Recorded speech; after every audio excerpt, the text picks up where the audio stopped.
បាទជំរាបសួរបងប្អូនទាំងអស់គ្នានៅក្នុងវីដេអូនេះសូមបង្ហាញបងប្អូនបន្តិចបងប្អូនណាតាមពិតទៅចំពោះបញ្ហានេះមានបងគាត់បានចែករំលែកច្រើនហើយបងប្អូនណាពាក់ព័ន្ធនឹងបញ្ហាខាងលើនេះណាពាក់ព័ន្ធនឹងការរៀបចំ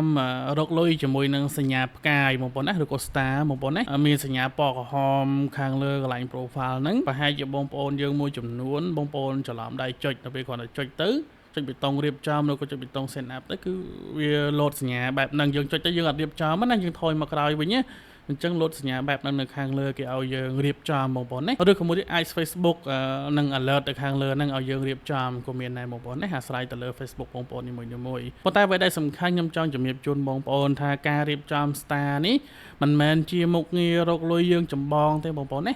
មុខងាររកលុយយើងចម្បងនោះគឺជា tool CM Creator Monetization ណាអញ្ចឹងគឺជា tool ចម្បងរបស់យើងសម្រាប់ star នេះបើសិនជាក្នុងករណីដែលបងប្អូនមិនចង់ឲ្យមានសញ្ញាក្រហមនៅលើ profile ហ្នឹង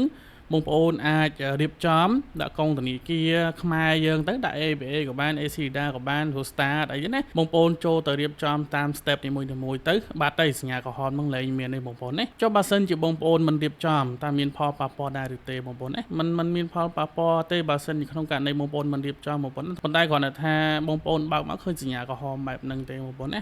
ហើយសម្រាប់ធូររកលុយអីគឺយើងនៅទទួលបានការ invite ធម្មតាมันជាបញ្ហាទេបងប្អូនណាប៉ុន្តែ